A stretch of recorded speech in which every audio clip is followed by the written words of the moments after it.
I want you to picture two men. Both are 44 years old. Both live in Ohio.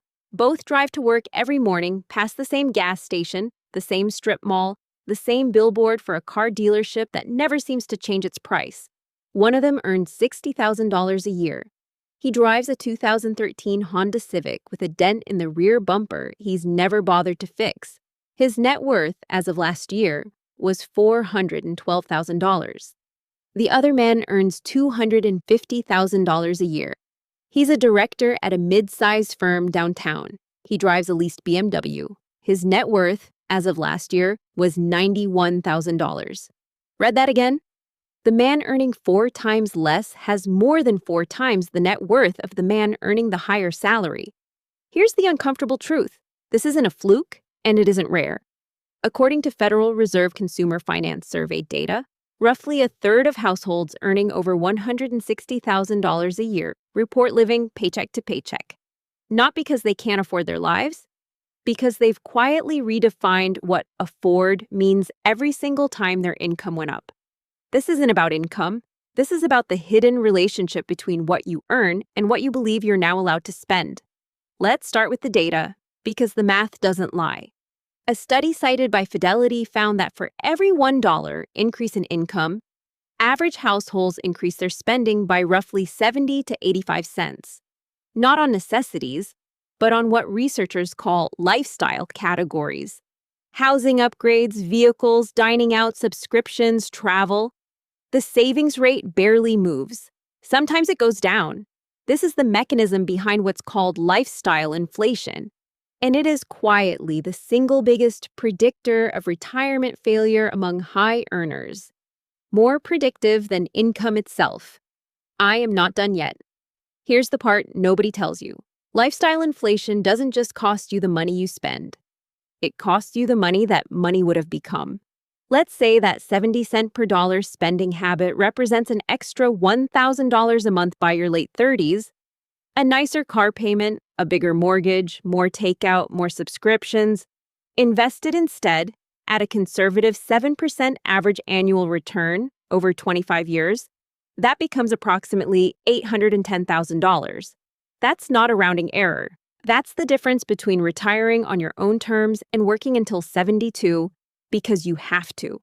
That's before we even get to the psychological cost. Once your spending rises to match your income, your nervous system recalibrates. Researchers call this the hedonic treadmill. The BMW doesn't feel luxurious after 8 months. It feels normal. The bigger house doesn't feel spacious after a year. It feels like the baseline. So the anxiety doesn't go away when the income goes up. It just moves to a higher shelf. Let me show you exactly how this plays out with 2 real patterns I see over and over. David and Christine are both physicians. They finished residency the same year, both carrying similar debt loads, both starting at roughly $210,000 a year. Within 3 years, David and his wife had upgraded to a $600,000 home, leased 2 vehicles, and enrolled their kids in a private school costing $32,000 a year. Every raise went somewhere before it hit a savings account. By year 8, despite an income now near $300,000, their liquid net worth was under $60,000.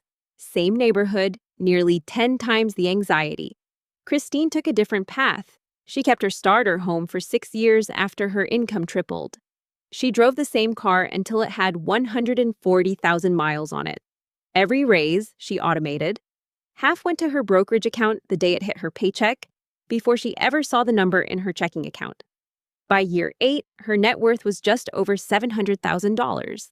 Same profession, same starting point, same income trajectory, completely different outcome. The only variable that changed was what happened to the money in the gap between earned and spent. So why does this happen to smart, disciplined people? Because lifestyle inflation is never a decision. It's 100 non-decisions. Nobody sits down and says, I will now spend 70% of every raise. It happens one upgrade at a time. The slightly nicer apartment when the lease renews, the slightly nicer car when the old one needs a repair, the slightly nicer vacation because we've earned it. Each one alone feels completely reasonable. That's what makes it dangerous. It's never one big bad decision, It's the absence of a decision at all. Here are 10 signs you're caught in this pattern, whether your income is $60,000 or $600,000. Sign 1. Your savings rate hasn't meaningfully changed in the last 3 raises. If your income went up but the percentage you saved stayed flat, the raise didn't make you richer. It made your lifestyle more expensive. Sign 2. You'd feel a real identity threat if you had to downgrade your car, your neighborhood, or your wardrobe, even temporarily. That discomfort is a signal your spending has become tied to self-image, not utility. Sign 3. You can't say, off the top of your head, what percentage of your income is currently being invested. Vague awareness is the fingerprint of autopilot spending. Sign 4. You've upgraded something in the last year that was working perfectly fine before the upgrade. Sign 5. Your monthly fixed costs, housing, car payments, subscriptions, have grown faster than your investment contributions over the last 3 years. Sign 6. When you imagine spending less, your first thought is what you'd be giving up, not what you'd be building. Sign 7. You compare your lifestyle to peers more often than you compare your net worth to your own 5-year-old number. Sign 8. You've never calculated what a single purchase costs you over its entire lifetime. Insurance, maintenance, storage, the opportunity cost of the capital. Sign 9. Raises get spent within weeks of landing. Not because you need to, but because there's nothing automatically routing them elsewhere.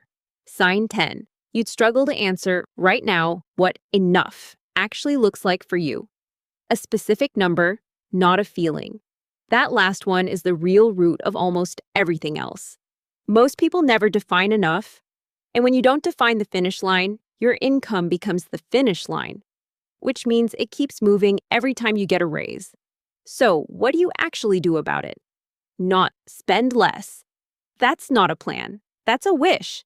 Here's what actually works, broken into steps that don't require willpower, because willpower runs out and automation doesn't. This week, calculate your actual savings rate, not what you think it is. The real number. Total saved and invested, divided by total take-home pay. Write it down. Most people are shocked by how low it is. This month, automate the gap. Set up an automatic transfer the day your paycheck lands, before you see the number in your checking account. Start with even 5% more than you're doing now. The goal isn't a perfect number.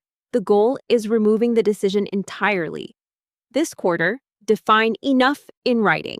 A specific net worth target, a specific lifestyle description, a specific age. Not because you'll hit it exactly, but because without a target, more will always feel like the answer, no matter how much you already have. And one more thing. This isn't about deprivation. If a bigger house or a nicer car genuinely aligns with what you value, and you can quantify that it fits inside a plan you've actually built, that's not lifestyle inflation. That's an intentional choice. The problem was never spending money. The problem is spending it on autopilot and calling it a lifestyle you chose when really no one ever chose it at all. Real wealth whispers. Fake wealth screams.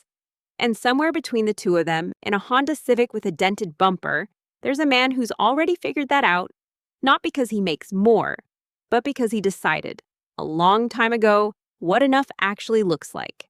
This isn't financial advice. Consult a professional who understands your specific situation before making major financial decisions. Want me to adjust the length, swap the case study, or tighten the hook?